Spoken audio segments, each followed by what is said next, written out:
Bismillah. Assalamualaikum warahmatullahi wabarakatuh.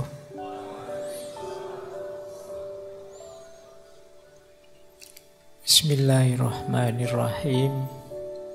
Alhamdulillahi rabbil alamin. Assalatu wassalamu ala asyrafil anbiya'i wal mursalin Sayyidina wa maulana Muhammadin wa ala alihi wa ashabihi wa man tabi'ahum bi ihsanin ila yaumiddin. Amma ba'du. Bismillah teman-teman, mari kita lanjut belajar lagi melalui ngaji filsafat kita yang kita istiqomahkan setiap malam Kamis. Alhamdulillah, malam hari ini kita akan membahas satu tema. Mungkin tatarannya agak tinggi, jadi yang hadir memang harus terseleksi. Alhamdulillah dibantu kita menyeleksinya lewat hujan ya. Baik, ini memang tema malam hari ini itu agak kontroversial. Ada yang pro, ada yang kontra. Ada yang setuju, ada yang tidak setuju. Tapi itu wajar di dunia ilmiah, di dunia akademik. Jadi monggo saja nanti teman-teman setelah kita sedikit belajar tentang tema ini terus setuju atau tidak setuju silahkan saja.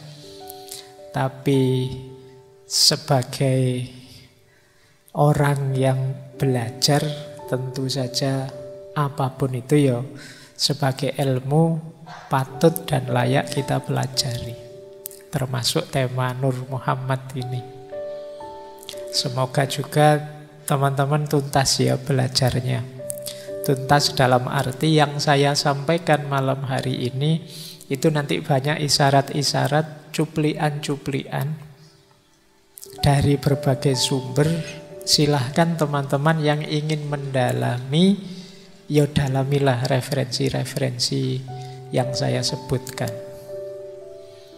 Jangan merasa setelah selesai ngaji ini terus mengklaim, sekarang aku ahli tentang Nur Muhammad. Itu belum apa-apa, ngaji kita malam hari ini hanya mancing saja. Silahkan dilanjutkan sesuai porsi dan makomnya masing-masing. Dan saran saya jangan setengah-setengah. Kadang-kadang ilmu itu yang setengah-setengah membahayakan. Saya tiba-tiba ingat ada cerita wayang itu ya. Ketika Raden Abimanyu putranya Arjuna tewas. Di antara sebab dia mengalami bencana tewas itu karena belajarnya setengah-setengah. Jadi saat itu dia ini punya kemampuan bisa menembus satu strategi perang yang jarang orang bisa menembus. Strategi perang ini namanya Cakravyuha. Itu dia bisa masuk dalam jebakan strategi perang itu, cuma ilmunya setengah. Karena ini strategi ini luar biasa, tidak sembarangan orang bisa masuk. Kalau yang sudah bisa masuk menembus, dia tidak sembarangan orang bisa keluar. Nah, cuma Raden Abimanyu ini ilmunya cuma setengah. Dia tahu caranya masuk, tapi tidak tahu caranya keluar. Pada akhirnya dia tewas. Kenapa? Karena saat itu dia belajar dari ayahnya. Raden Arjuna, cara belajarnya unik. Jadi dia diajari oleh ayahnya sejak dalam perut ibunya. Jadi Raden Arjuna mendiktekan cara mengatasi strategi itu saat dia dalam perut. Sayangnya waktu didikte oleh Raden Arjuna, tengah-tengah mendikte, ibunya ngantuk. Jadi pas bagian menyerang, menerobos, dia bisa. Tapi pas bagian keluar dari kepungan, ibunya tertidur. Ya ibunya tertidur ya karena dia dalam perut ibunya ikut tertidur. Akhirnya ilmunya setengah. Nah itu mungkin pesannya, ya kalau belajar jangan setengah-setengah. Atau kalau masih setengah ya jangan gaya dulu. Jadi kalau masih belum mateng ya matengkan dulu.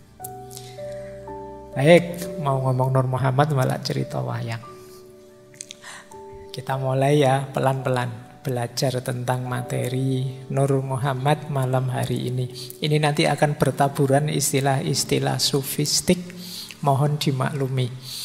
Kalau malam hari ini belum tertangkap ya direnungi, mungkin kalau ada rekamannya diulang-ulang. Bismillah ya, kita mulai. Ambil nafas dulu sebentar. Oke, nah saya awali dari pengertian, nanti pendalaman-pendalaman. Ini namanya memang unik, Nur Muhammad. Istilah ini secara umum masyhur di dunia tasawuf, biasanya dipahami sebagai makhluk Allah yang paling awal, paling tinggi, paling mulia, paling utama. Jadi setiap kata itu nanti jadi definisi dan penjelasannya. Dia paling awal, paling tinggi, paling mulia, dan paling utama. Yang kedua, Nur Muhammad ini nurnya Allah, tapi tidak sama dengan Allah. Nah, bukan zatnya Tuhan. Meskipun nanti salah satu pandangan menyatakan Nur Muhammad ini makhluk yang diciptakan sejak azali. Nanti muncul perdebatan kontroversi karena ada beberapa ulama yang bilang dia ini qadim. Nanti yang tidak terima bilang, lu satu-satunya yang qadim kan Allah. Qadim itu melintasi waktu, dia tidak berawal, dia azali. Tapi sementara biarkan ini dulu, nanti kita pahami pelan-pelan. Kemudian, kenapa sih menggunakan nama Muhammad? Kenapa dikaitkan dengan nama Nabi kita, Muhammad Sallallahu Alaihi Wasallam? Karena tidak ada satu makhluk pun di dunia ini yang bisa merepresentasikan Nur Muhammad ini secara sempurna selain kekasihnya yang namanya Muhammad. Jadi dia ini makhluk pertama yang nanti jadi awal ciptaan yang lain. Karena dia yang pertama, yang paling dekat dengan Allah, tentu saja dia paling mulia. Nah, yang bisa menerjemahkan nur ini secara purna paripurna itu ya Nabi Muhammad. Bahkan ada nanti pandangan bahwa ya memang nur ini pengejawahan tahannya ya nanti dalam Nabi Muhammad. Jadi meskipun dia sudah diciptakan paling awal, tapi nanti manifestasinya terakhir di Nabi terakhir dan paling utuh, paling sempurna, Nabi Muhammad Sallallahu Alaihi Wasallam. Nah, nanti nama lainnya banyak. Kalau ini bisa teman-teman baca di Futuhatnya Ibnu Arabi. Ada kolam a'la, ada akal awal, ada amrullah, ada ar-ruh, ada al-malak, ada ar-ruh al-ilahi, ada ruh al-qudus, ada hak al-makhluk bih. Ada yang ini mungkin teman-teman pernah dengar, Syajaratul Baidha. Syajaratul Baidha itu pohon cahaya. Kenapa pakai istilah pohon cahaya? Karena Nur Muhammad ini seperti satu pohon yang darinya keluar banyak ranting dedaunan, yang itu analogi atau isyarat dari semua makhluk yang lain nanti keluarnya melalui Nur Muhammad ini. Nah, makanya dia disebut istilah Syajaratul Baida, pohon cahaya. Oke, pokoknya dipahami dulu, ini namanya definisi, ya dimengerti dulu saja, nanti uraiannya di belakang. Jadi dia ciptaan Allah yang paling awal, dia paling utama, paling mulia, dan yang mampu memanifestasikannya secara sempurna, utuh, itu Nabi Muhammad. Bahkan ada yang bilang Nabi Muhammad itulah pengejawantahannya Nur Muhammad, sehingga ya namanya disebut Nur Muhammad. Oke, ini pengertian umumnya. Nah, maka nanti ini ada pandangan Nur Muhammad itu tidak persis identik dengan Nabi Muhammad sebagai sosok seorang manusia. Jadi Nur Muhammad itu bukan persona manusia, nabi atau rasul akhir zaman. Tetapi tidak bisa dipisahkan dengan Nabi Muhammad sebagai person. Karena Nabi Muhammad itu representasi Nur Muhammad seutuhnya. Jadi intinya nanti ini sebenarnya. Meskipun nanti ada ulama yang agak berlebihan, ada juga ulama yang sama sekali anti. Oke, jadi dasarnya ini dulu. Sekarang kita masuk ke dalilnya dulu. Pak, gagasan-gagasan seperti Nur Muhammad ini apa ada dalilnya, Pak? Jangan-jangan 100% ngarang. Ternyata ya ada. Meskipun nanti untuk yang hadis ada beda-beda pandangan tentang kehujahannya.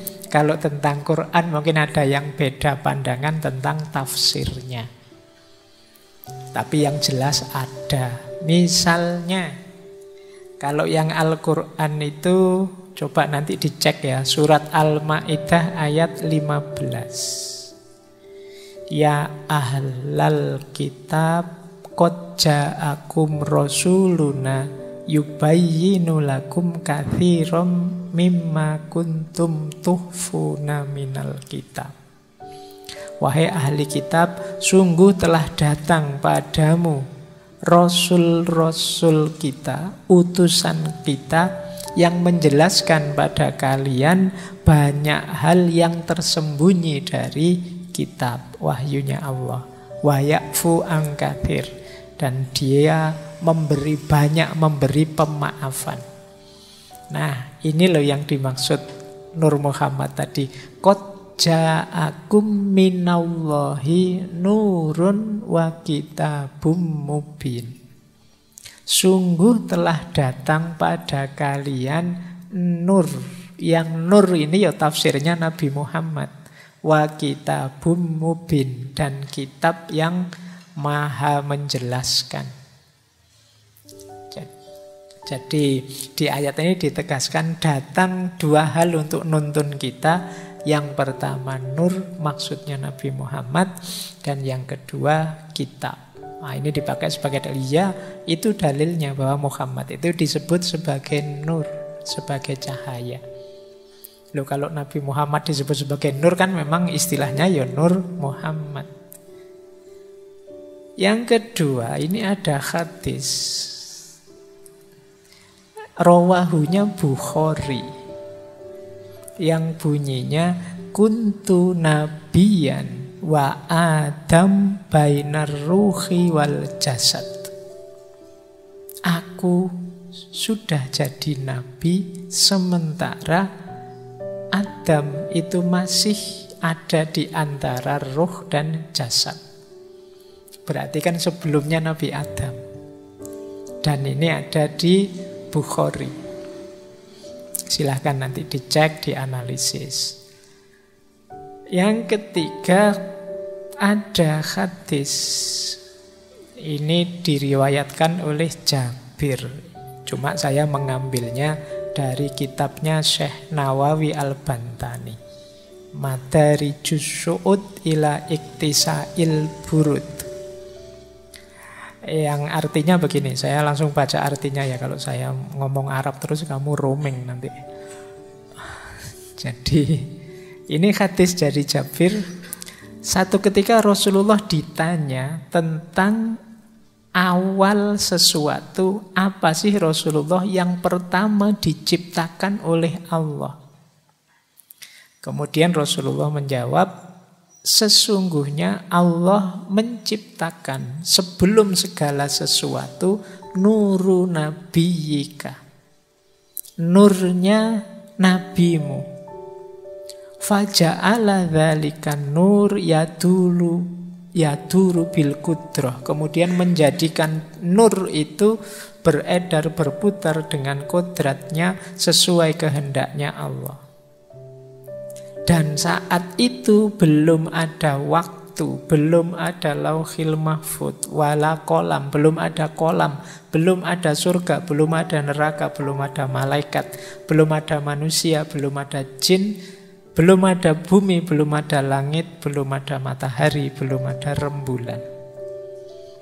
Nanti kalian cek ya hadis ini. Ini juga kontroversi, ada yang membantah, ada yang membenarkan. Dari sisi sanad, silahkan yang ahli hadis membahas itu. Tapi yang jelas ada ternyata yang jadi pijakan naklinya. Baik, kita lanjutkan ya. Ini materinya agak panjang banyak, jadi kalian ambil nafas agak panjang malam hari ini. Saya khawatirnya menangkapnya setengah-setengah, jadi sekalian saya tuntaskan. Nah, selanjutnya satu ayat yang paling banyak dipakai untuk menjelaskan Nur Muhammad ini, ya ini ayat surat An-Nur ayat 35. Ini pernah saya bahas di sesi ngaji filsafat yang judulnya Filsafat Cahaya. Silahkan dicari, saya tidak akan menjelaskan detail. Yang bunyinya Allahu nurus samawati wal ard mathalu nurihi kamishkatin fiha misbah, dan seterusnya. Semoga yang istiqomah ngaji ingat ketika sesi filsafat cahaya itu.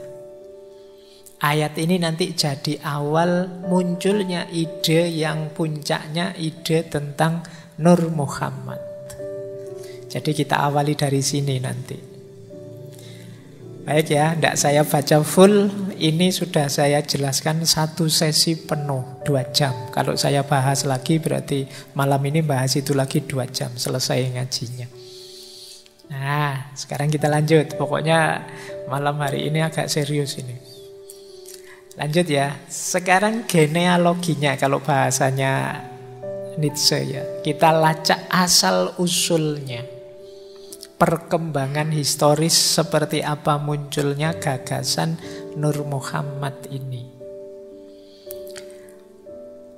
Gagasan ini paling awal banyak disebut diawali dari tafsirnya Syekh Muqatil bin Sulaiman. Syekh Muqatil bin Sulaiman ini dari Balkh. Kadang-kadang nulisnya Syekh Muqatil bin Sulaiman al-Balkhi. Balkh itu ya Afghanistan. Beliau ini sejaman dengan Imam Abu Hanifah. Kalau Imam Abu Hanifah bidang fikih, kalau beliau ini dikenal ya bidang tasawuf dan ahli tafsir. Ada yang bilang beliau ini generasi awal yang nulis tafsir. Di antara tafsirnya yang sangat terkenal itu ya tafsir Al-Kabir. Coraknya memang agak isyari, agak mistik. Nah, hubungannya apa dengan Nur Muhammad? Syekh Muqatil bin Sulaiman inilah yang awalnya menafsirkan Nur di ayat surat An-Nur ayat 35 itu sebagai Muhammad. Jadi misbah yang ada di surat An-Nur ayat 35 itu menurut Syekh Muqatil ya itulah Nabi Muhammad. Cahaya dalam bentuk misbah, misbah itu lampu yang menyinari. Kata Syekh Muqatil ya Nabi Muhammad itu ya peran cahaya itu yang dijalani. Jadi berperan menyinari dunia, yang menuntun manusia menuju sumber cahaya. Jadi Allahu nurus samawati masalu nurihi kamiskatin fiha misbah. Nurnya itu seperti satu ceruk yang di dalamnya ada lampu.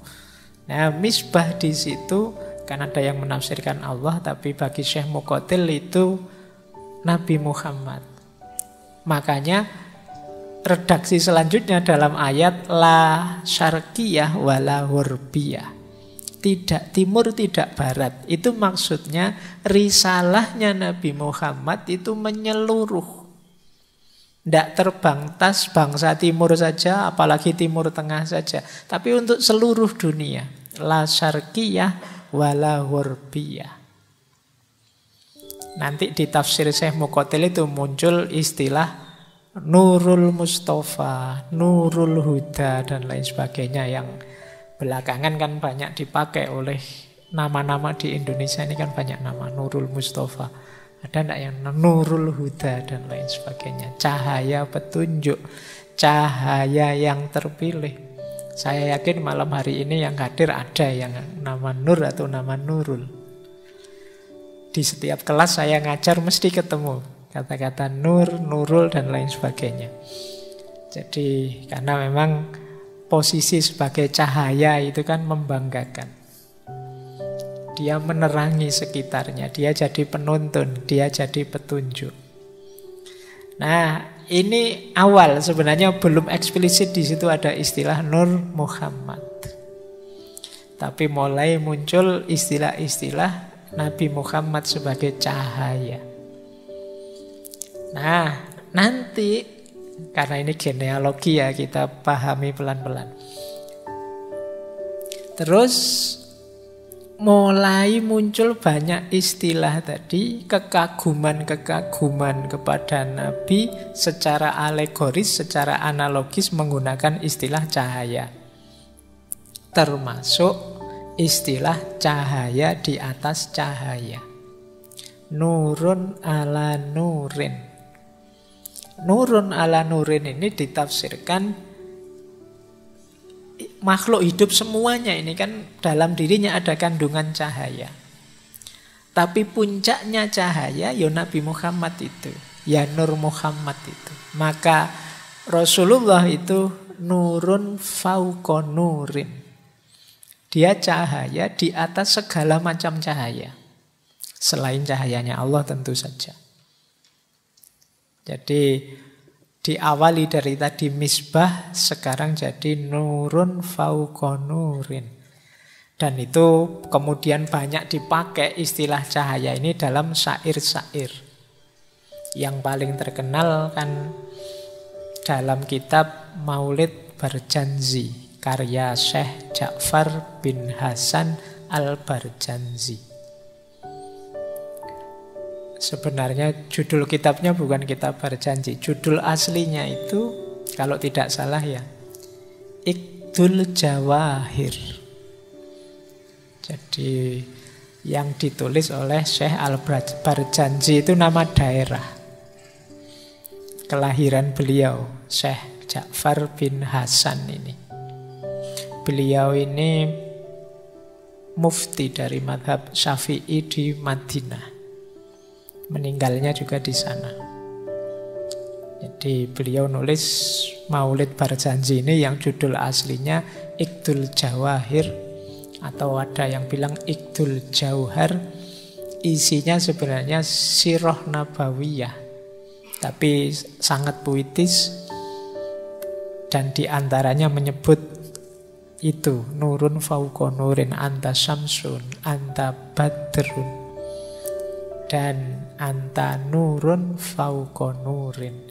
Nanti ada beberapa bagian dari kitab Barjanji itu yang disarahi oleh banyak ulama yang mengindikasikan adanya Nur Muhammad. Baik, sekarang mulai kelihatan ya asal-usulnya.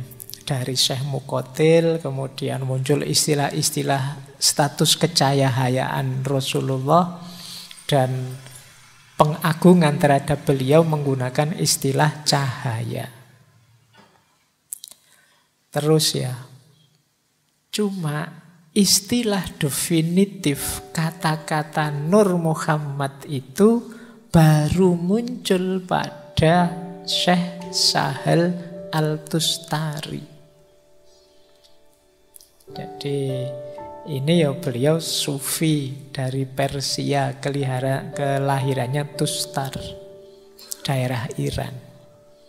Beliaulah orang pertama yang menggunakan istilah dan merumuskan konsep Nur Muhammad. Jangan salah, kalau teman-teman baca sejarahnya Syekh Sahal ini, beliau ini sudah jadi sufi sejak balita. Umur 3 tahun sudah belajar tasawuf pada pamannya. Kalian umur 3 tahun masih umbelen. Masih ngiler, masih tidak karu-karuan. Syekh Sahal ini sudah belajar tasawuf pada pamannya. Dan nanti banyak cerita-cerita karomah-karomah beliau. Kalau kalian kan kalau cerita senengannya karomah-karomah. Ada banyak. Ada yang bilang beliau ini kuat tidak makan sampai 70 hari. Tidak usah ditanya kenapa begitu. Itu namanya karomah. Ya kalau masuk akal saja ya namanya bukan karomah.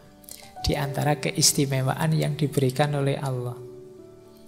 Ada terkenal sekali satu ketika beliau berdoa, ya Allah, anugerahilah aku kemampuan melihat rasa lapar sebagai rasa kenyang, demikian juga sebaliknya. Karena baik rasa lapar maupun rasa kenyang itu semuanya darimu.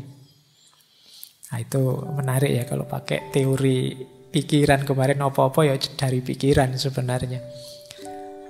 Kan banyak cerita-cerita orang itu bisa tidak makan apa-apa karena terjebak di mana. Saya pernah baca zaman penjajahan Jepang itu ada orang yang karena terkurung di jadi romusa, tidak ada makanan, sampai yang dimakan itu pasir dan batu bata. Sehingga sampai merdeka pun dia masih punya kemampuan makan batu bata itu. Loh, ternyata bisa. Tidak terbayangkan ya, mungkin kalau ke belakang keluarnya semen, keluarnya makanannya batu bata. Tapi bisa. Syekh Sahal Al-Tustari juga begitu, dikenal kuat menahan lapar. Ada cerita satu ketika orang pingin nguji, apa bener orang ini memang tidak makan, ibadah terus. Ternyata pernah pula, ternyata makan, tapi bukan makan sembarang makan. Jadi ada riwayat satu ketika orang yang sekian lama meneliti itu melihat di satu malam saat beliau ibadah malam, Syekh Sahal ini tiba-tiba muncul dari pintunya masjid itu datang seekor kambing. Entah dari mana.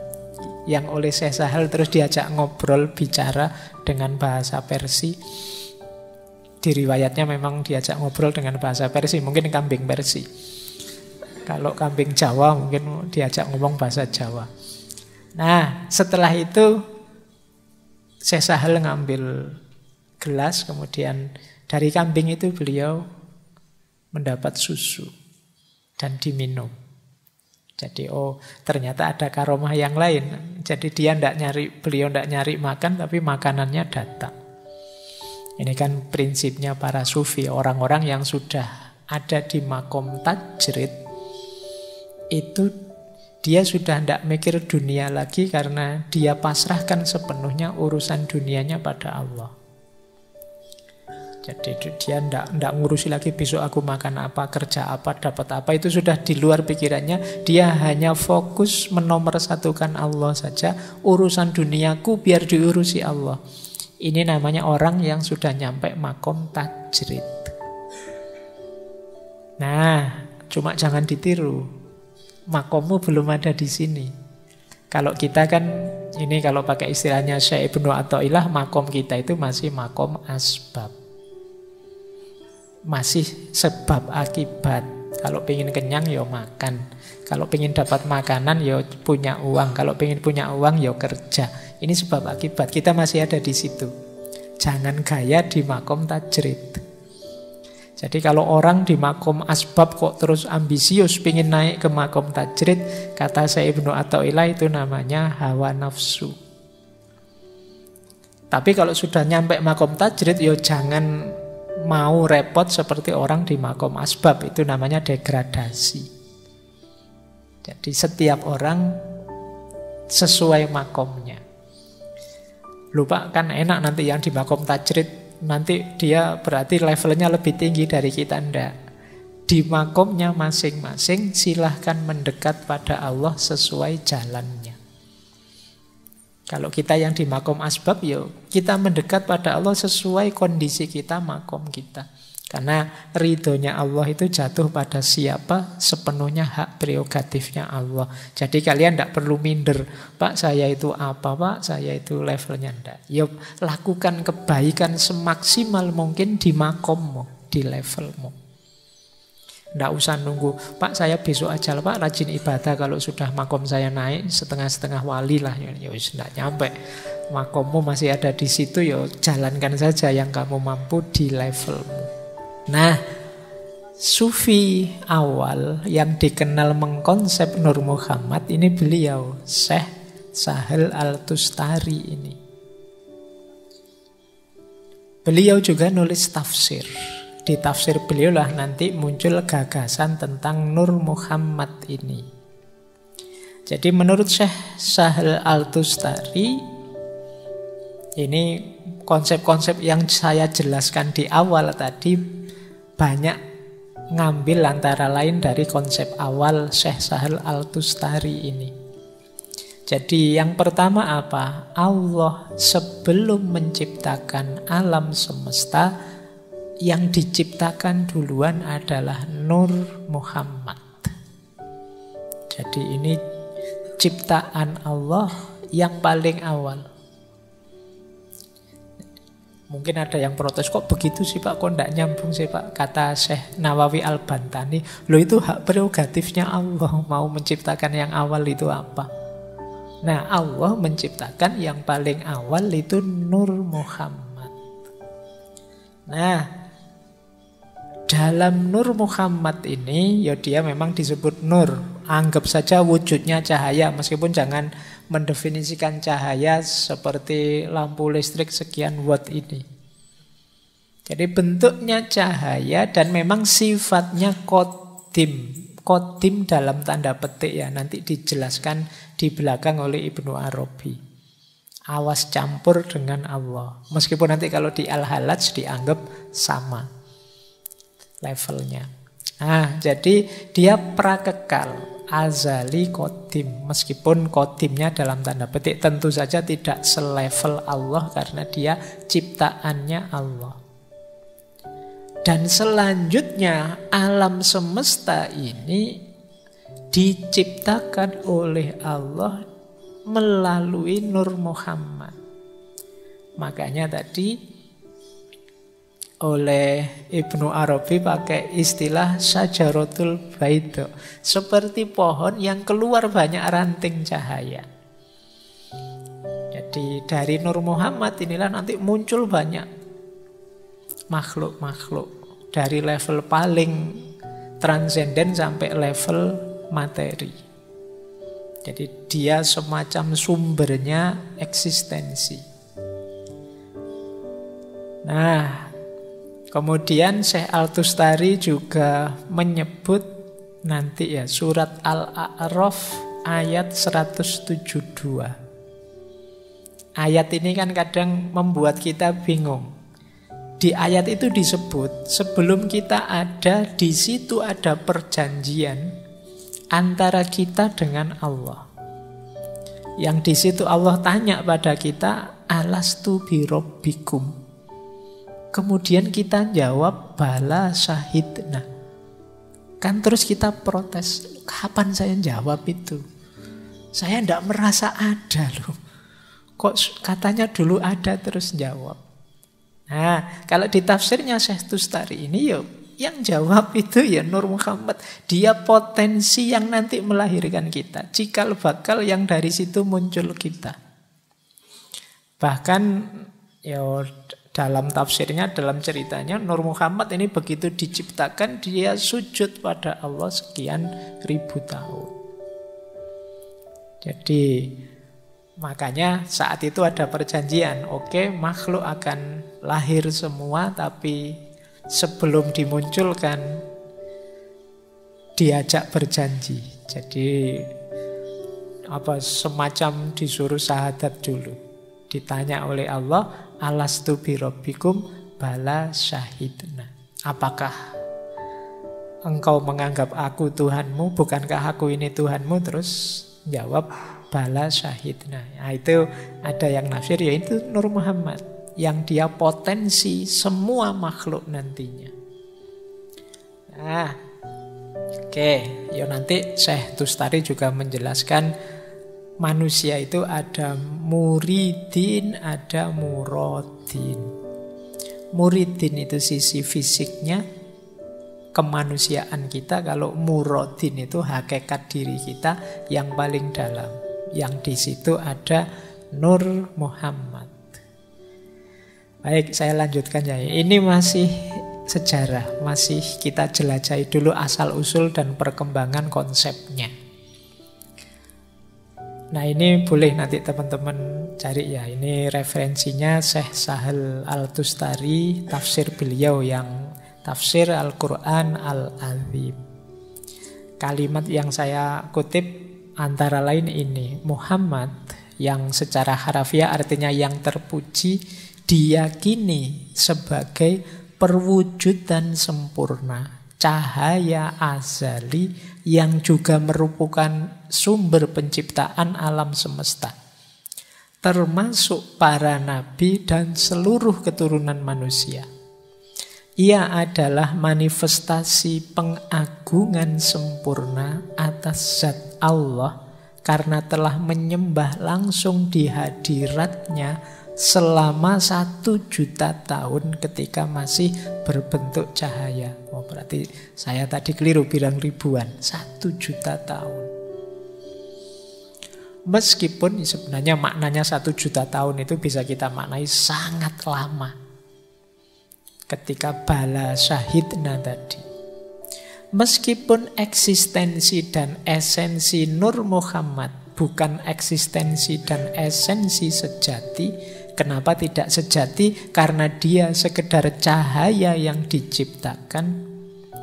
Tetapi dia adalah cahaya Allah yang memancar darinya sebagaimana sinar dan kehangatan memancar dari matahari. Jadi kalau diibaratkan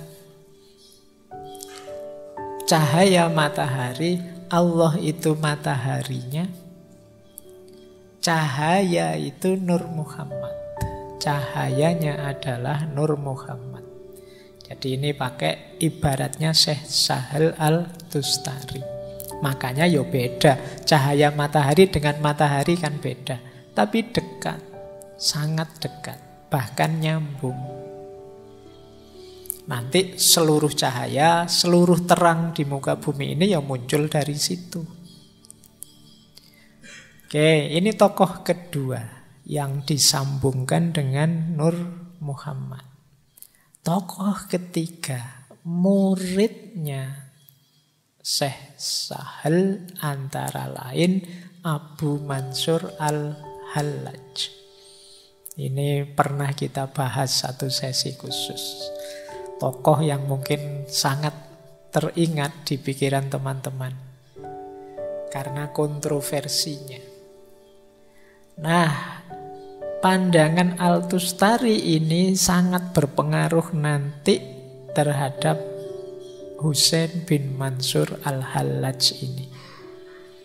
Jadi kata Al-Hallaj, ya Nur Muhammad itu makhluk pertama, dialah Muhammad spiritual, karena nanti ada Muhammad material, ya Nabi Muhammad itu dia adalah sumbernya semua makrifat, dia adalah cahaya semua wujud. Jadi menurut Al-Hallaj ya Muhammad itu punya dua hakikat. Yang pertama hakikat cahaya, kemudian yang kedua hakikatnya sebagai manusia yang terikat oleh ruang dan waktu. Sebagai cahaya ya Muhammad adalah di atas semua ciptaan. Dia sebelum semua ciptaan, tapi sebagai nabi beliau yang terakhir. Jadi ini di antara penjelasannya Al-Hallaj. Nah, yang menarik dari Al-Hallaj nanti yang berhubungan dengan gagasan kontroversial tentang takhallul. Jadi Nur Muhammad ini yang cahaya Tuhan ini hakikatnya adalah tajallinya Allah. Tajalli Allah itu ketika Allah menampakkan kehadirannya. Ketika Allah memanifestasikan keberadaannya melalui ciptaannya. Berarti Nur Muhammad tadi yaitu tajallinya Allah yang paling utuh, paling sempurna. Jadi berarti apa? Orang yang mendapat Nur Muhammad ini, dia akan punya karakter ketuhanan. Karena karakternya Nur Muhammad ini yang paling mirip dalam tanda petik ya dengan Allah, dengan Tuhan. Karena dia tajallinya Allah yang paling utama, yang paling dekat, yang paling pertama. Dan itu dikutip, boleh teman-teman baca kitab Tawasin bab pertama, itu ada kalimat begini. Cahaya-cahaya kenabian terpancar dari cahayanya, dan cahaya mereka berasal dari cahayanya. Tidak ada cahaya di antara cahaya-cahaya lain yang lebih cemerlang dan lebih terang serta azali selain cahaya pemilik kemuliaan ini. Ini pembukaannya bab 1 kitab Tawasin. Mungkin kalian tidak paham maksudnya, kalian baca saja bolak-balik nanti paham sendiri.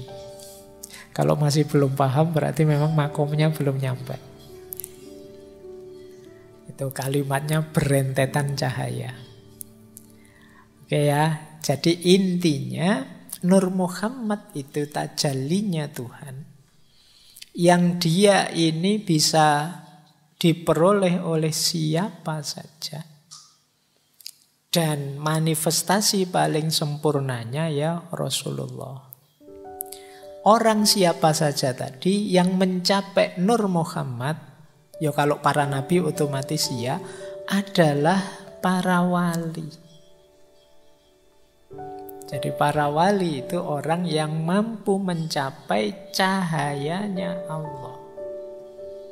Nah, ini nanti melahirkan beberapa kontroversi dalam gagasannya Al-Hallaj. Termasuk tajalli tadi ketika dimaknai secara verbal literal itu seolah-olah Allah hadir menyatu dalam dirinya manusia. Kemudian orang yang dapat Nur Muhammad ini, para wali ini, kemudian berarti dia bisa punya syariat sendiri karena levelnya sudah kayak nabi dan lain sebagainya. Ada beberapa kontroversi dalam gagasannya Al-Hallaj. Jadi ini agak lebih ekstrim dibandingkan tadi Syekh Sahal Al-Tustari. Kita lanjutkan. Nah, lanjut kemudian gagasan ini diperdalam lebih sophisticated, lebih detail oleh Syekhul Akbar Ibnu Arabi. Nah, kalau teman-teman nanti membaca Futuhat, itu kata Ibnu Arabi Nur Muhammad itu sebenarnya ya salah satu nama. Kalau di situ disebut 22 nama. Ada hakikat Muhammadiyah, Ruh Muhammad, Khalifah, akal pertama, dan lain sebagainya. Nanti lewat Ibnu Arabi ini ada sedikit penjelasan kenapa kok disebut Ruh Muhammad. Teman-teman mungkin masih ingat ada ayat yang ketika Allah sudah menciptakan secara sempurna, fanafakha fihi min ruhi, kata Allah, maka aku tiupkan dalam dirinya bagian dari ruhku. Ini kalau ditafsir pandangannya Ibnu Arabi, fanafakha fihi min ruhi, ruhi itu ruh Muhammad, itu ya Nur Muhammad itu. Jadi bukan Allah sendiri yang ruhnya masuk dalam diri manusia, tapi yang disebut ruhi di situ itu ya Nur Muhammad itu. Jadi untuk menghindari tadi ya persatuan takhallul gaya Al-Hallaj. Jadi yang ada dalam diri kita itu bukan Allah tapi Nur Muhammad, ciptaan Allah, cahaya ilahi, ruhnya Allah. Jadi ruhnya Allah itu Nur Muhammad yang dimasukkan dalam diri kita. Inilah yang harus kita cari, karena ini yang hakikat hidup kita yang sejati itu ya cahaya itu. Kalau kita ingin jadi manusia sejati sesuai fungsi dan tujuan penciptaan kita, kita harus menemukan Nur Muhammad itu dalam diri kita. Orang-orang yang sampai ke sana namanya wali. Orang yang diberi anugerah Nur Muhammad itu oleh Allah nanti namanya Nabi. Jadi ini penjelasan dari Ibnu Arabi. Kenapa sih kok Nur Muhammad itu lahir? Nanti Ibnu Arabi mengawali dari satu hadis qudsi yang bunyinya ana kanzun mahfiyun fa khalaqtul khalqa fabi arafuni. Aku itu khazanah yang tersembunyi, maka aku ingin dikenal. Untuk bisa dikenal apa? Aku menciptakan makhluk. Dan makhluk itulah nanti yang mengenaliku. Jadi kenapa kok Allah menciptakan makhluk? Yang pertama kok Nur Muhammad? Karena Allah ingin dikenali. Maka diciptakanlah makhluk yang paling sempurna, paling perfect, paling dekat, dan paling mirip dalam tanda petik dengan Allah, sehingga mudah nanti mengenali Allah. Berarti tugas utamanya makhluk, Pak, kalau sesuai hadis ini, hadis qudsi ini, ya berarti untuk mengenali Allah. Karena Allah itu laisa kamislihi syai'un, tidak bisa digambarkan seperti apapun, ya Allah menciptakan makhluk biar kita bisa lebih mudah mengenali Allah. Nah, makhluk prototipe yang paling perfect, jembatan yang paling memudahkan kita mengenali Allah, ya Nur Muhammad ini. Nah, itulah tafsirnya Ibnu Arabi. Jadi makhluk itu jalannya Allah untuk bertajalli, menampakkan dirinya. Jadi dalam diri setiap makhluk sebenarnya terdapat kandungan ilahiyah. Yang itu yang harus kita hidupkan. Baik, ini pelan-pelan ya, nanti kita urai. Ini masih mentah pikirannya mereka, para sufi, para tokoh. Lanjut, ini saya belum nafsir-nafsir ya, saya hanya mengikuti yang ditulis. Kemudian melanjutkan tadi ya, manusia itu adalah tajallinya Tuhan yang paling sempurna. Dalam arti di antara semua makhluknya Allah, yang paling dekat kualifikasi dan kualitasnya dengan Allah itu manusia. Di antara semua manusia, yang paling puncak, paling sesuai karakter dan ciri-cirinya dengan Allah itu Nur Muhammad. Dan Nur Muhammad ini manifestasi konkretnya ada pada Nabi Muhammad. Jadi ini rentetan logiknya. Nah, nanti kata Ibnu Arabi, ya Nabi Adam dan Muhammad itu sama-sama bapaknya manusia. Kalau Rasulullah Nabi Muhammad yang manifestasi Nur Muhammad tadi adalah Abul Arwah, kalau Nabi Adam itu Abul Jasad. Jadi bapak rohani kita itu Nur Muhammad, bapak jasmani kita itu Adam. Yang Nur Muhammad itu manifestasi lahiriahnya ya Nabi Muhammad. Maka kata Ibnu Arabi, dalam diri kita itu ada unsur-unsur kemuhammadan. Atau kalau di kitabnya ya ada unsur-unsur Muhammadiyah. Jangan tanya yang NU ada di mana. Iya. Wah, berarti dalam diri kita ada unsur kemuhammadian ini. NU ini ono ning ndi terusan. Jadi ada unsur kemuhammadan. Jadi bagian dari Nur Muhammad, potensi cahaya yang siap untuk kita nyalakan, kita hidupkan. Meskipun kebanyakan kita tidak terlalu care dengan itu. Termasuk ada unsur-unsur keadaman. Kalau ini jelas unsur-unsur fisik jasmania. Nah, kata Ibnu Arabi, Nur Muhammad itu akan terus sampai akhir zaman. Yang mewarisi siapa? Para sufi, para mursyid. Oleh karena itu kata Ibnu Arabi, memandang wajah guru, wajah mursyid itu seperti memandang Nur Muhammad. Kenapa sih para sufi atau orang-orang yang biasanya pengikut toreko tertentu itu suka masang fotonya mursyidnya, fotonya gurunya? Untuk membantu membangkitkan cahaya, membangkitkan Nur Muhammad dalam dirinya. Karena guru adalah manifestasi tadi yang sudah mampu menghidupkan Nur Muhammad dalam dirinya. Semoga dengan melihat wajah gurunya itu bisa membangkitkan Nur Muhammad tadi yang membuat tambah dekat pada Allah.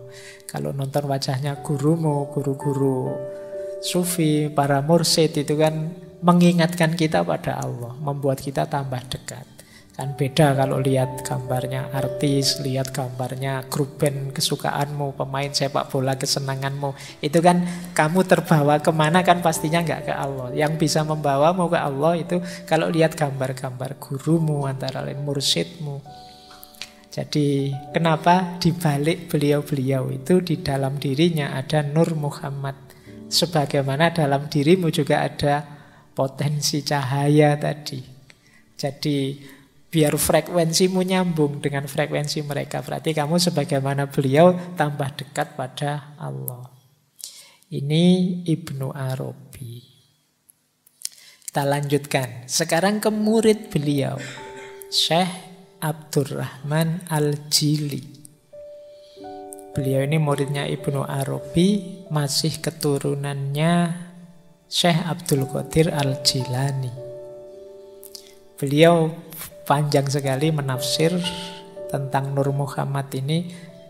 Di antara kitab beliau yang terkenal itu tentang Insan Kamil.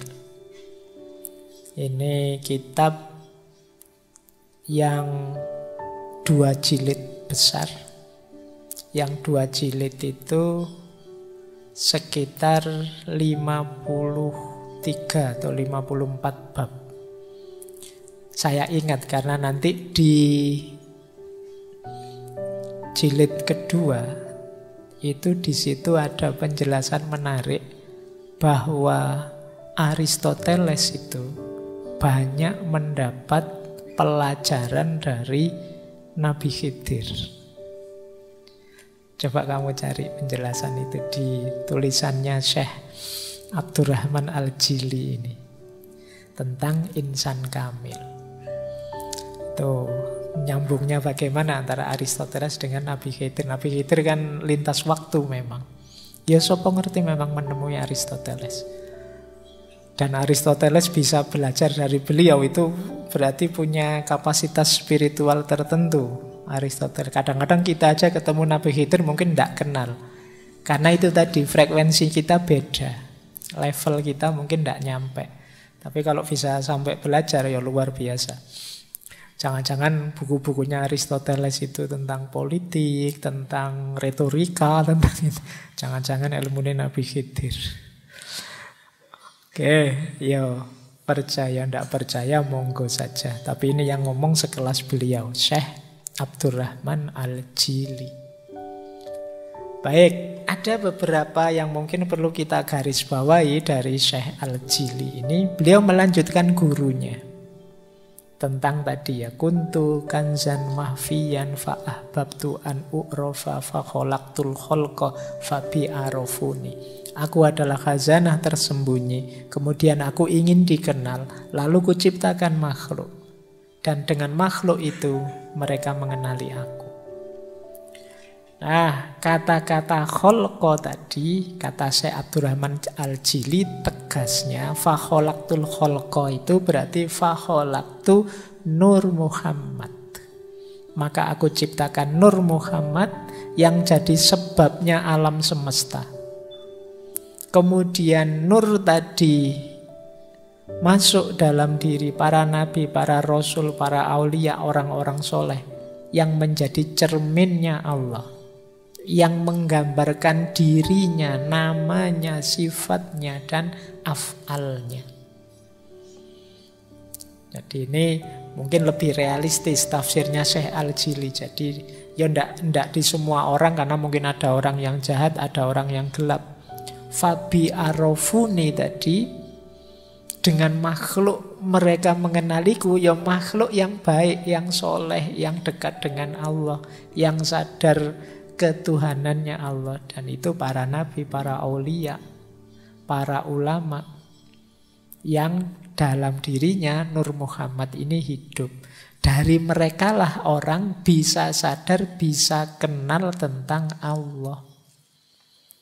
Jadi dari orang-orang soleh, para nabi, para ulama, para aulia, mereka inilah yang menghidupkan Nur Muhammad dalam dirinya. Jadi ini tafsirnya Syekh Abdurrahman Al-Jili. Nah, nanti beliau panjang menjelaskan, oh Nur Muhammad itu setelah Allah menciptakan Nur Muhammad, Allah menciptakan surga neraka, lalu menciptakan wujud ulia, terus menciptakan wujud sufla, dan lain sebagainya. Nur Muhammad itu sendiri akan lahir secara fisik sempurna dalam diri Nabi Muhammad Sallallahu Alaihi Wasallam.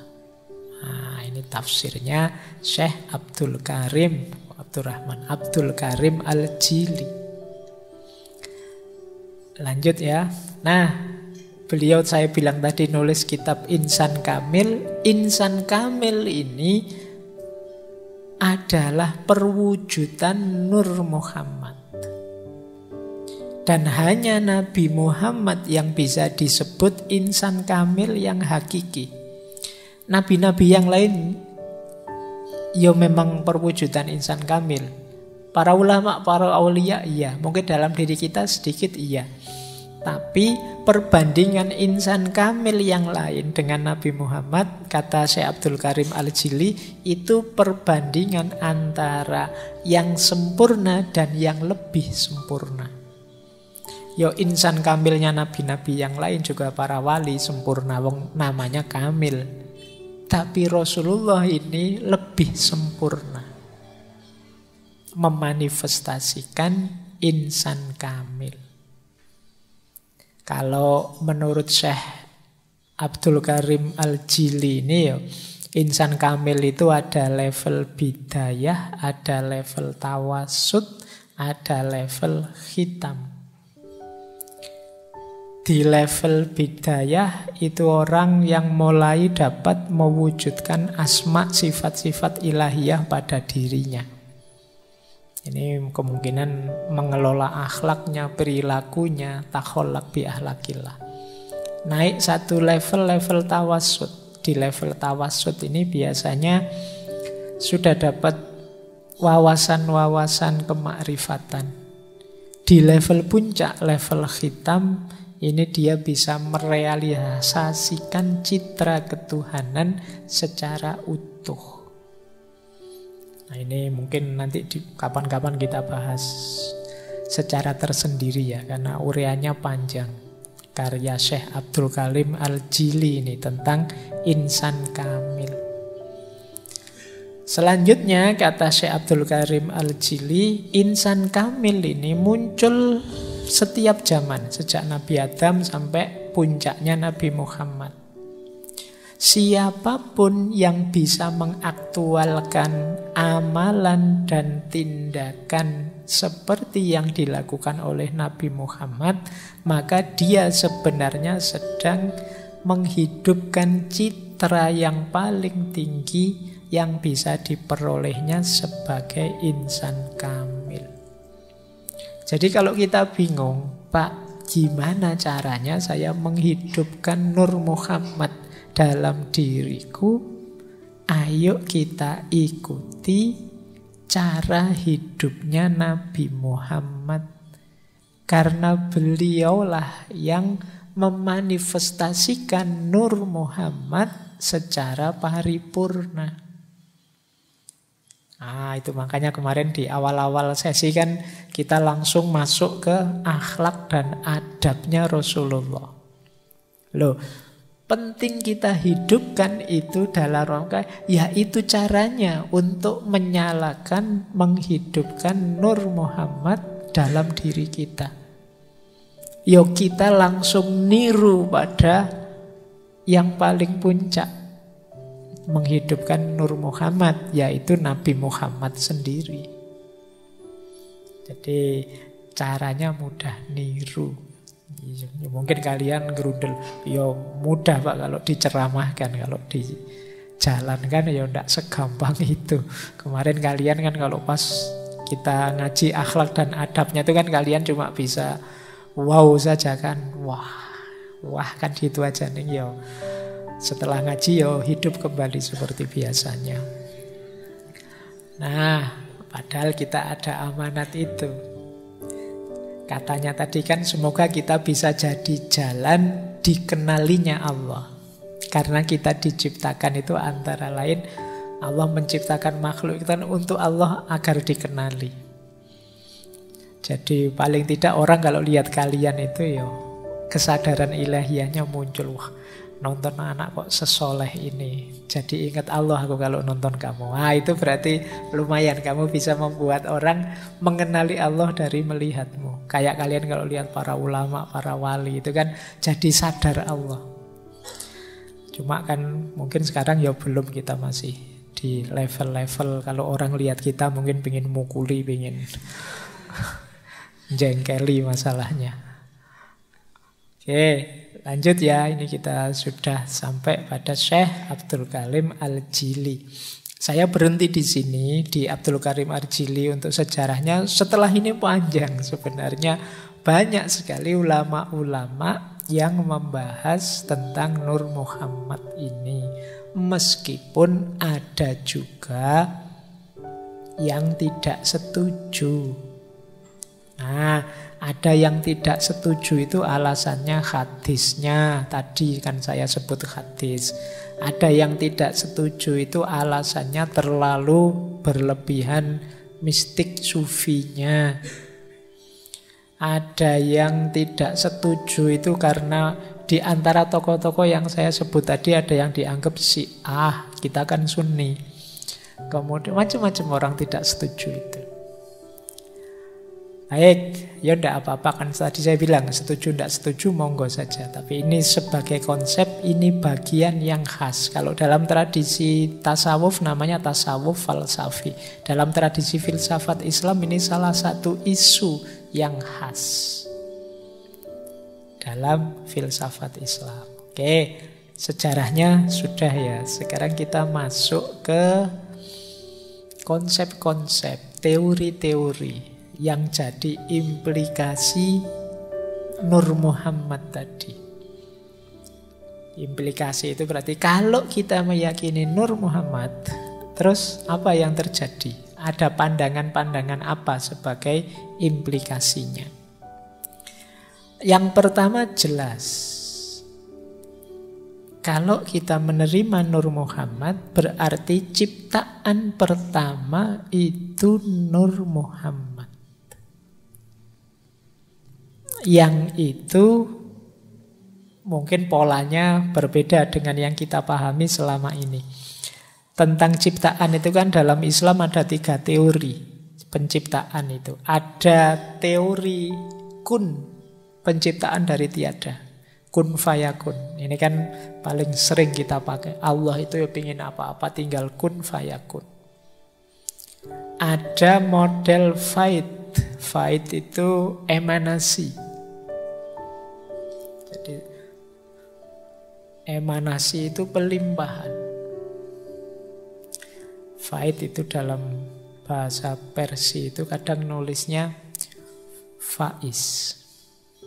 Jadi saya pernah ke Iran itu ada tulisan besar sekali faiz itu. Aku GR, aku terkenal di sini.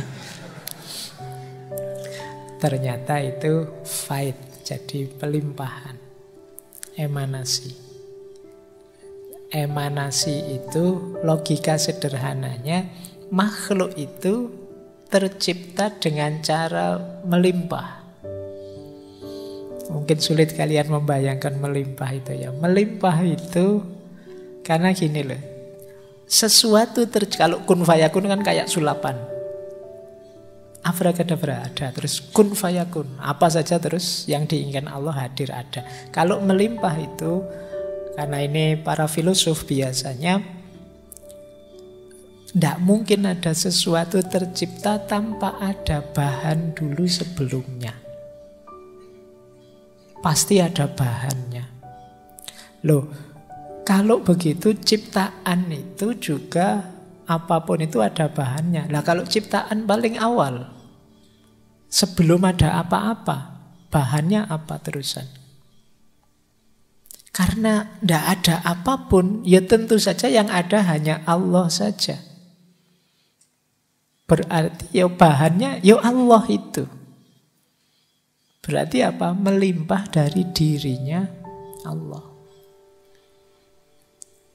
Jadi ciptaan itu ya sumbernya Allah juga.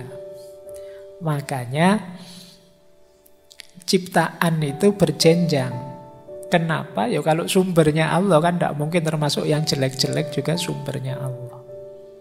Yang levelnya bawah seperti materi kan tidak mungkin.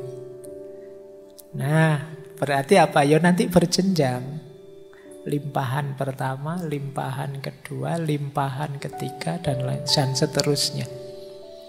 Termasuk pandangan Nur Muhammad ini. Berarti kalau pakai emanasi, ya limpahan pertamanya Allah itu Nur Muhammad. Dia paling sempurna, kenapa? Dia paling dekat dengan Allah. Makhluk selanjutnya yang melimpah dari Nur Muhammad tadi. Nah ini kalau kita pakai teori emanasi. Kalau pakai teori kun fayakun, ya berarti kun fayakunnya Allah itu Nur Muhammad. Selanjutnya kun fayakunnya melalui Nur Muhammad itu. Segala potensi kehidupan, segala potensi makhluk ada dalam diri Nur Muhammad. Itu pun hasil kun fayakunnya Allah. Ada yang ketiga namanya tajalli. Kalau ini terkenal di para sufi.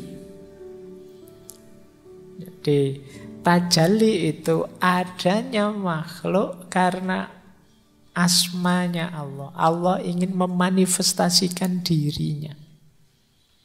Nah ini gaya ketiga. Banyak kalau teman-teman baca tasawuf itu kan ya manifestasi tajallinya Allah. Makhluk apapun itu dalam dirinya ada unsur ilahiyahnya. Ini gaya sufistik.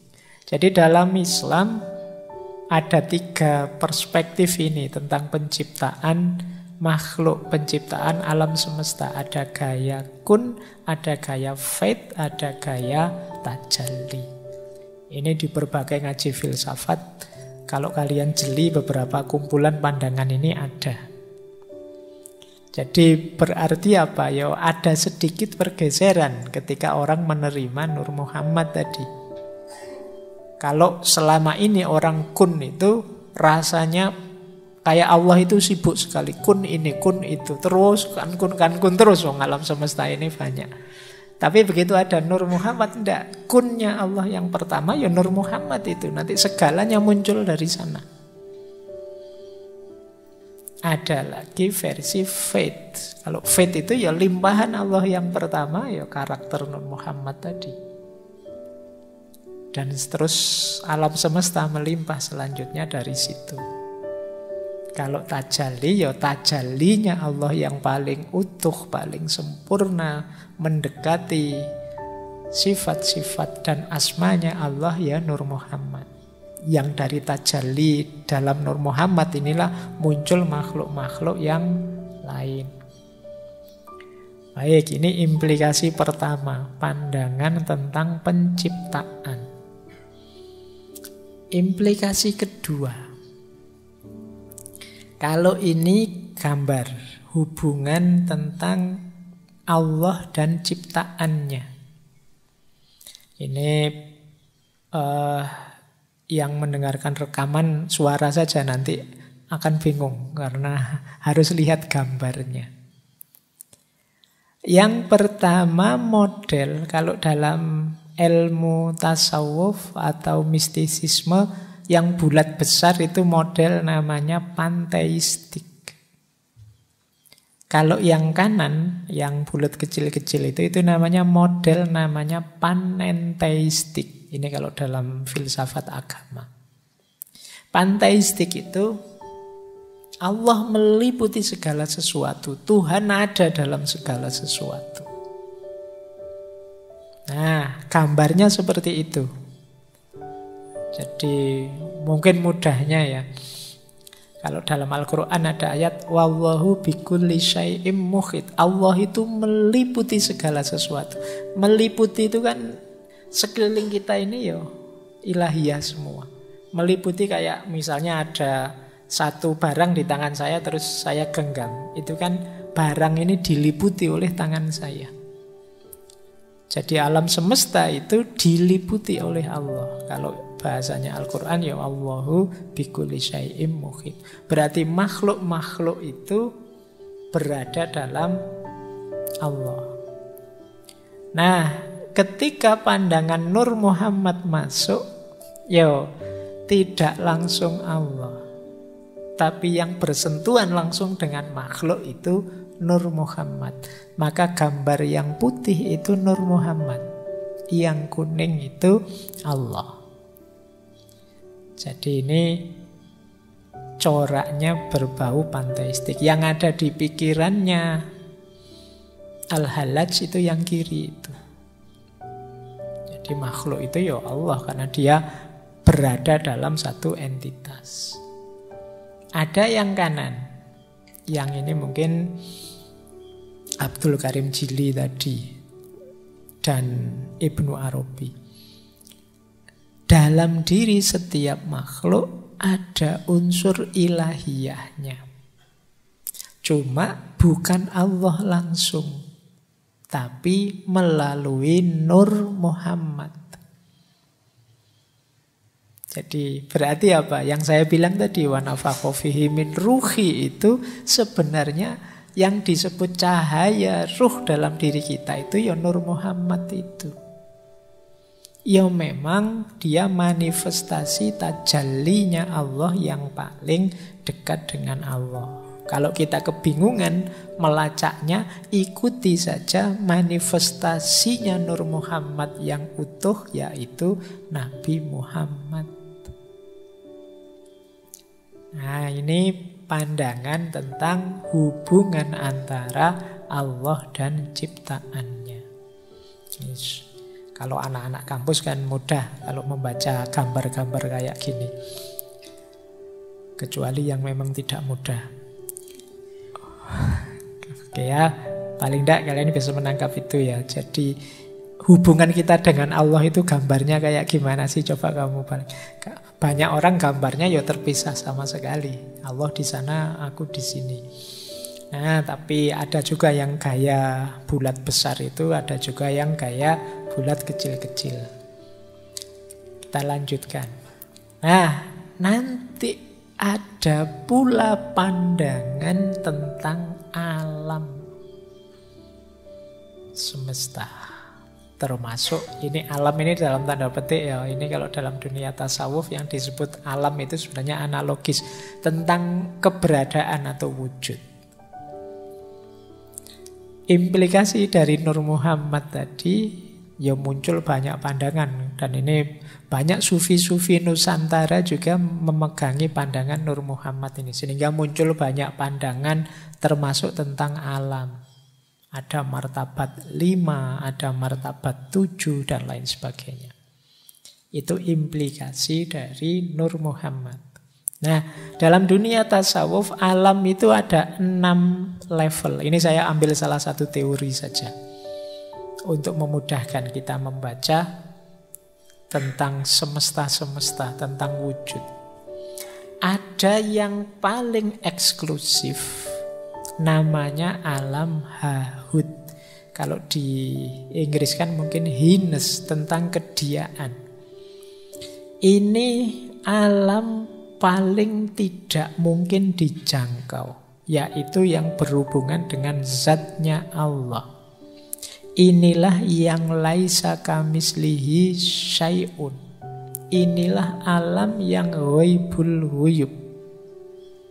Paling misteri, paling tidak mungkin dijangkau. Allahnya sendiri di level zat. Ini yang mungkin maksudnya hadis, jangan memikirkan tentang zatnya Allah. Larangan ini bukan untuk mengekang kebebasanmu, tapi sebenarnya karena menyayangimu, biar kamu tidak buang waktu sia-sia, tidak akan nyampe. Allah yang di level ahadiyah. Jadi ini level alam hahud, alam kediaan. Nah, ada lagi yang kedua, namanya alam Yahud. Alam Yahud ini level wahdah namanya, level keesaan. Di sini muncullah yang tadi kita kenal sebagai Nur Muhammad dari cahayanya. Allah itu nur dan cahayanya itulah namanya Nur Muhammad. Nah, ini Allah di level kediaannya dan Nur Muhammad. Jadi kalau di yang pertama hanya Allah saja, di yang kedua sudah ada Nur Muhammad. Ini alam wahdah. Kemudian alam ketiga, alam lahud. Alam lahud ini ya Allah, Nur Muhammad dan sifat-sifatnya plus potensi segala macam makhluk dalam Nur Muhammad. Jadi ini alam level 3, namanya alam wahdaniyah. Wahdaniyah satu-satunya. Kalau wahdah itu kesatuan, keesaan. Kalau ahad itu ketunggalan, sudah tidak bisa dijangkau. Jadi yang ketiga alam lahud. Di alam lahut ini Allah, ada Nur Muhammad dan makhluk, tapi dalam potensi yang ada dalam diri Nur Muhammad. Ini alam level 3. Lanjut. Saya tidak tahu kalian, pokoknya diikuti saja ya. Ngaji malam hari ini sampai mana penangkapanmu. Kapan-kapan sopo ngerti 10-20 tahun lagi kamu jadi wali, kamu dengerin lagi ngaji ini. Terus ya, yang keempat namanya alam Jabarut. Alam Jabarut ini nanti disebut wahidiyah, kesatuan. Dari kata-kata Jabar, Jabar itu kekuasaannya Allah. Nah, kalau tadi makhluk itu potensial, sekarang makhluk itu lahir dalam bentuk jiwa secara umum. Di sini nanti ada Lauhil Mahfud, ada Ummul Kitab, ada kolam. Ini di alam Jabarut ini. Nah, inilah nanti yang oleh Allah, alastu birabbikum, terus dijawab bala syahidna. Ini dalam bentuk jiwa-jiwa secara umum, masih belum ada materi. Dari alam Jabarut nanti turun, ada namanya alam malakut. Alam malakut ini jiwa-jiwa tadi sudah punya bentuk, tapi masih imateri. Jadi di sini nanti ada jiwanya binatang, jiwanya tumbuhan, ini jiwanya manusia, ini jiwamu, ini jiwa. Ini adanya di alam malakut. Yang paling akhir alam nasut. Alam nasut itu alam materi. Jadi disinilah nanti jiwa-jiwa tadi masuk dalam jasad, dalam wadah yang sudah disiapkan sebelumnya. Oh, ini pandangan tentang Nur Muhammad ini yo ternyata ada implikasinya dalam level-level alam. Itu mungkin kita menyebutnya dimensi. Alam yang banyak berlipat-lipat. Ada alam Hahut, Yahut, Lahut, Jabarut, Malakut, dan Nasut.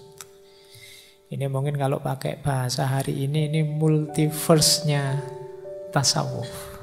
Jadi hari ini kan rame tentang multiverse itu kan, berlipat-lipatnya alam. Ternyata ya di tasawuf sudah lebih duluan punya teori tentang alam yang berlipat-lipat.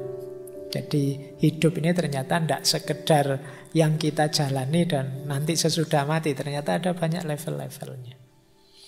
Oke, jadi ini pengaruh terhadap pandangan tentang alam. Lanjut. Kemudian pengaruhnya terhadap pandangan tentang sejarah. Teman-teman mungkin akrab dengan kalimat laulaka ya Muhammad ma khalaqtul aflaq. Hadis qudsi. Atau ada yang bilang laulaka ma khalaqtul aflaq. Kalau bukan karena engkau Muhammad, aku tidak akan menciptakan alam semesta ini. Ini sering dimaknai betapa cintanya Allah pada Muhammad. Tapi ini dalam konteks Nur Muhammad, ini mempengaruhi pembacaan kita terhadap sejarah.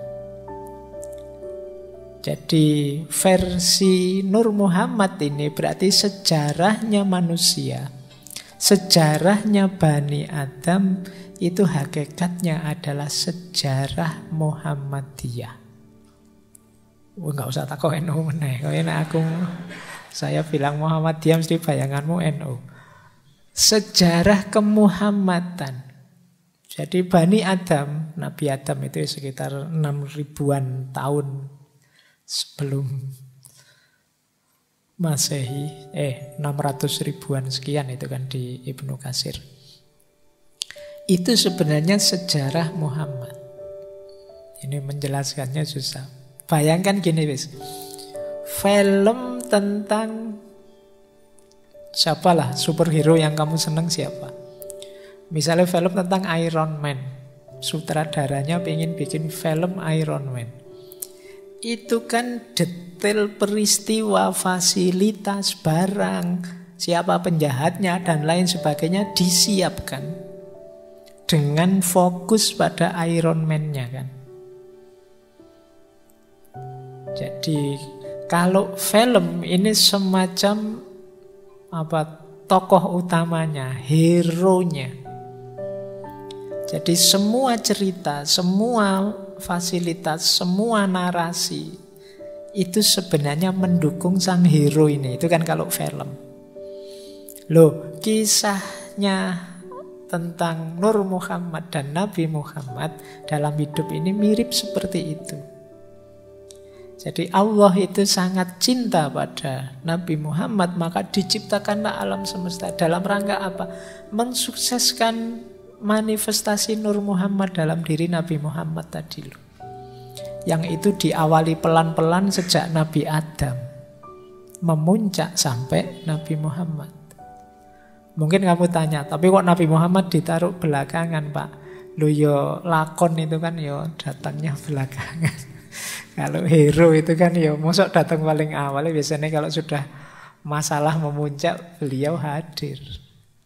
Jadi termasuk hadirmu, siapapun kalian, itu dalam rangka mengikuti irama naskah cerita kemuhammadan tadi. Maka sadari kemuhammadanmu itu, ikuti ritmenya tokoh utama ini loh. Karena dialah yang jadi fokusnya Tuhan. Jadi dia yang paling dicintai, yang dibuatkan cerita. Mudahnya begitu. Biar kelihatan betapa sempurnanya Nur Muhammad dalam diri Nabi Muhammad, ya segala narasi, segala cerita disesuaikan. Yang cerita awal diawali sejak Nabi Adam dengan segala dinamikanya nabi-nabi selanjutnya sampai 124.000 seperti kemarin. Dan puncaknya, hero-nya dalam tanda petik ya, tokoh utamanya muncul pada diri Nabi Muhammad. Jadi cerita hidup kita, cerita hidupnya Bani Adam itu hakikatnya adalah cerita tentang Muhammad. Oleh karena itu, eman-eman kalau kalian lupa dengan beliau ini. Ini tokoh utamanya di sini. Oke ya, bahkan innallaha wa malaikatahu yusholluna 'alan nabi. Memberi sholawat. Memang fokus perhatiannya selalu beliau, tokoh utamanya. Kayak kalian nonton film itu kan nunggu tokoh utamanya muncul. Kalau pas perang ya nunggu tokoh utamanya menang. Jadi polanya seperti itu. Jadi kita membaca sejarah itu berarti ya sejarah kemuhammadan. Karena laulaka ya Muhammad ma khalaqtul aflak. Berarti saya itu tidak penting ya Pak. Kalau kamu ingin dianggap penting, ikuti iramanya Nabi Muhammad.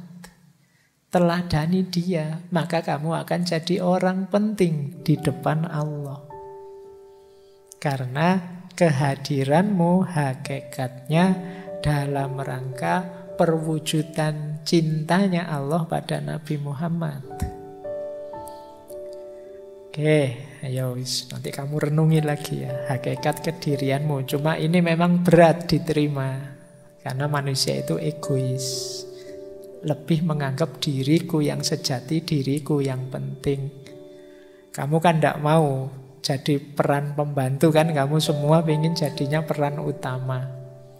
Tapi yo harus diakui, Sang Maha Sutradara memposisikan peran utama itu Rasulullah.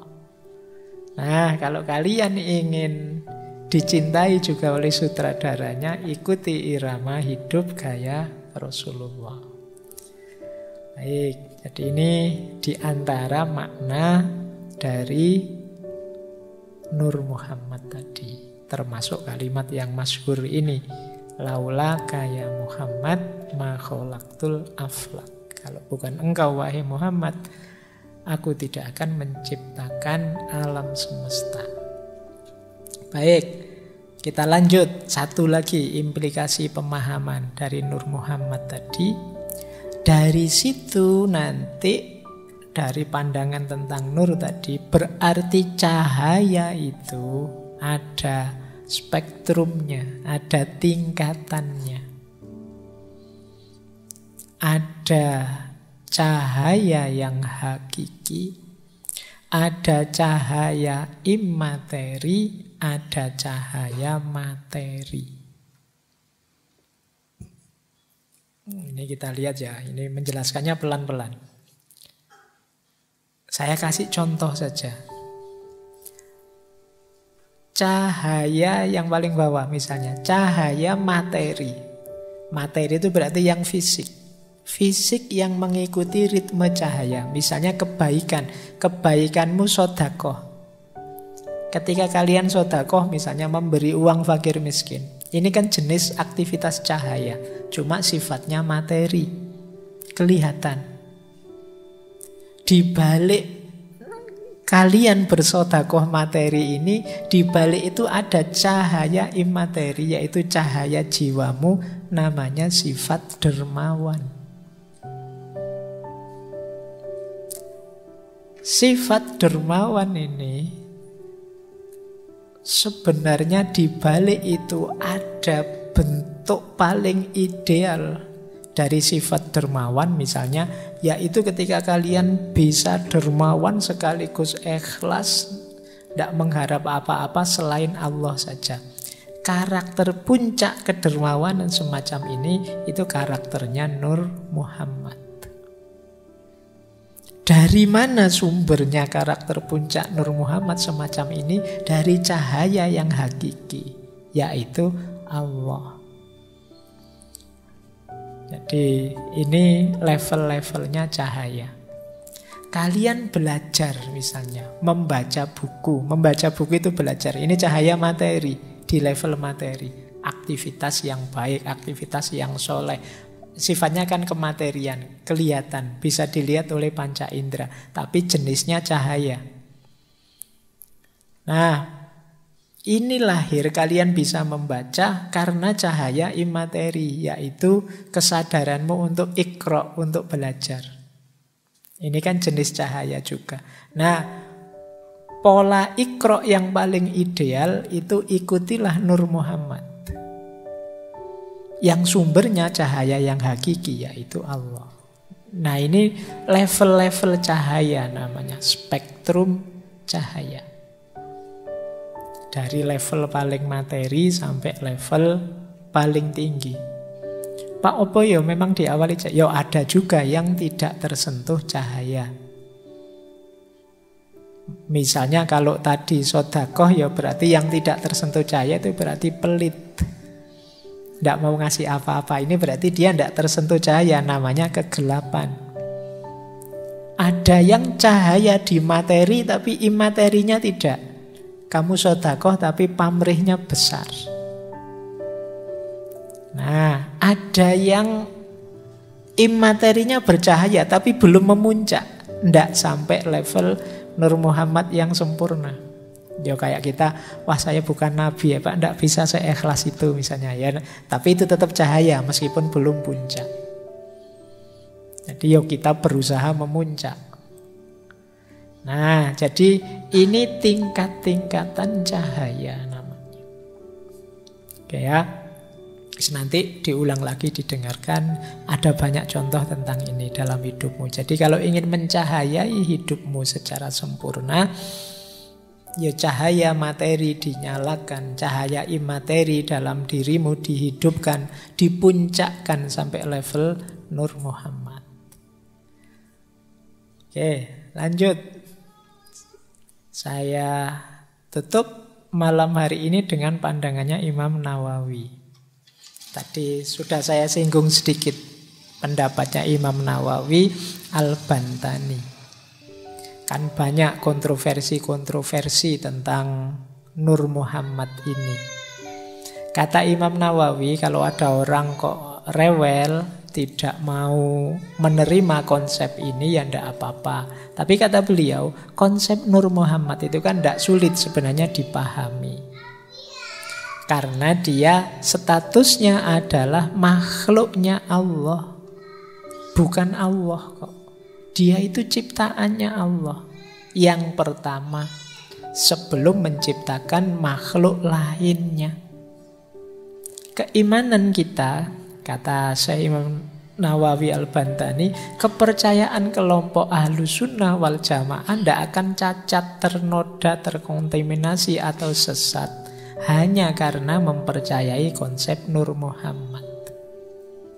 Kepercayaan kepada Nur Muhammad tidak membuat kita jatuh pada lubang tasbih atau musyrik, menyerupakan Tuhan atau menyatukan Allah dengan Nur Muhammad.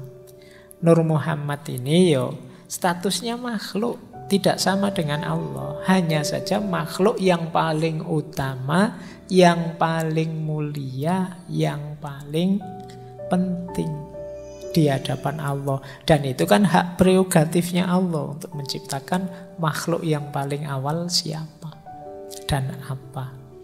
Nah, ini komentarnya Imam Nawawi Al-Bantani. Itu kitabnya sudah saya tulis, silakan dicari. Kitabnya bisa di-download gratis, tapi bahasa Arab. Ya, judulnya Madarijus Su'ud ila Iksa'il Burud. Isinya mensyarah Barzanji.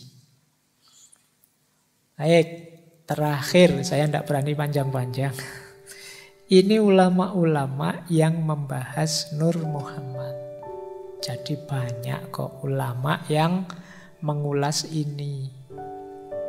Mulai Syekh Abdul Qadir Jailani, Syekh Abdullah Arif, Imam Jalaluddin As-Suyuti dan gurunya Jalaluddin Al-Makhalli melalui kitab Jalalain, Imam Qostolani, Imam Zarqoni, tadi Syekh Ja'far Barjanzi, Syekh Yusuf An-Nabhani, ini kakeknya Syekh Taqiyuddin An-Nabhani yang HTI.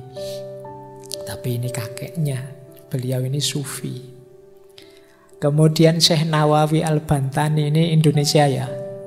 Syekh Nuruddin Ar-Raniri, Syekh Abdul Rauf Singkili, Syekh Abdul Somad Falimbani, Syekh Muhammad Nafis Al-Banjari, Syekh Daud Al-Fattani, Fattani itu Padang, Tuan Guru Haji Ahmad bin Haji Yusuf bin Abdul Karim Kelantan,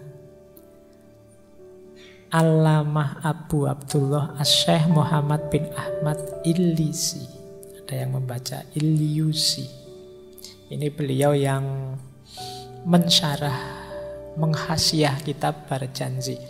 Kemudian Syekh Muhammad Basri Al-Manzalawi, Syekh Sayyid Usman bin Abdullah bin Yahya, Syekh Muhammad bin Ismail Daudi Al-Fatani, Syekh Zainal Abidin Al-Fatani, Syekh Ahmad bin Muhammad Zain Al-Fatani, Syekh Usman bin Syiabuddin Pontianak Al-Funtiani, Syekh Abdul Hamid bin Ali Kudus. Dan sebenarnya masih banyak. Ini untuk mengingatkan saja, banyak ulama-ulama yang membahas dan menerima konsep Nur Muhammad ini. Sebagian besar memang dari tradisi tasawuf. Ini saya sebut ini dalam rangka sopo ngerti ada yang bingung nyari judul tesis. Bisa nyari bahan di situ. Nur Muhammad menurut siapa, kan biasanya ngono. Silahkan kalau ada yang ingin membahas. Baik, saya kira malam hari ini itu ya. Saya tidak bisa menangkap sejauh mana kalian bisa memahami materi malam hari ini. Tapi paling tidak sedikit-sedikit semoga kita mulai ngerti. Oh, itu tuh yang dimaksud Nur Muhammad itu, yang banyak didiskusikan dan sering membawa kontroversi-kontroversi. Oke, teman-teman, setuju atau tidak setuju itu hak masing-masing orang, jangan gegeran. Perbedaan itu sunnatullah. Insya Allah minggu depan sesi tentang kenabian kita tutup dengan cinta Rasul. Tapi bukan lagu ya, bukan nyanyi. Ya kita tetap seperti ini meskipun temanya cinta Rasul. Saya akhiri sekian, kurang lebihnya mohon maaf. Wallahul muwaffiq, wallahu a'lamu bissawab. Wassalamualaikum warahmatullahi wabarakatuh.